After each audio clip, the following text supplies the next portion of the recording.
మా పార్టీ నాయకులందరికీ కూడా హృదయపూర్వక అభినందనలు. ముఖ్యంగా ఈ కార్యక్రమం యొక్క ముఖ్య ఉద్దేశం ఏంటంటే, గ్రామాల్లో రైతులు, రైతు కుటుంబాలు ఒక్కటి ఈరోజు ఆలోచించుకోవాలా. ప్రధానమంత్రి మోడీ గారు రైతులు ఆడబిడ్డ పొగతోటి లేనిపోని రోగాలతోటి బాధపడేదాన్ని తప్పించేదానికి గ్యాస్ ఇచ్చారు.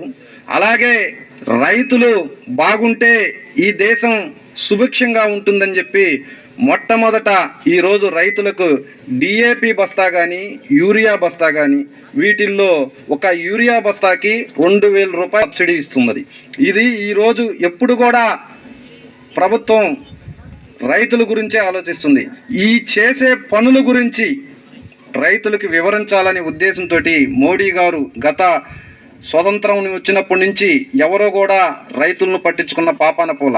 ఈరోజు ప్రతి ఒక్క రైతుకి 6000 రూపాయలు ప్రధానమంత్రి గారు ప్రతి సంవత్సరం వేస్తున్నారు. 3 దఫాలుగా 2000 రూపాయల లెక్కన వేస్తున్నారు. అలాగే గ్యాస్ మీద సబ్సిడీ ఇచ్చేది కూడా కేంద్ర ప్రభుత్వమే.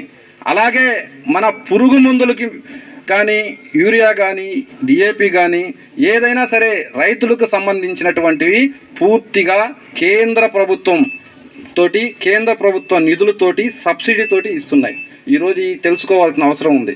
ఈ సొమ్ము ఒకటిది, సోకు ఒకటిది అనే విధంగా కేంద్ర ప్రభుత్వ పథకాలకు రంగులు వేసుకోవటం, అడ్డగోలు ప్రచారం చేసుకోవటం.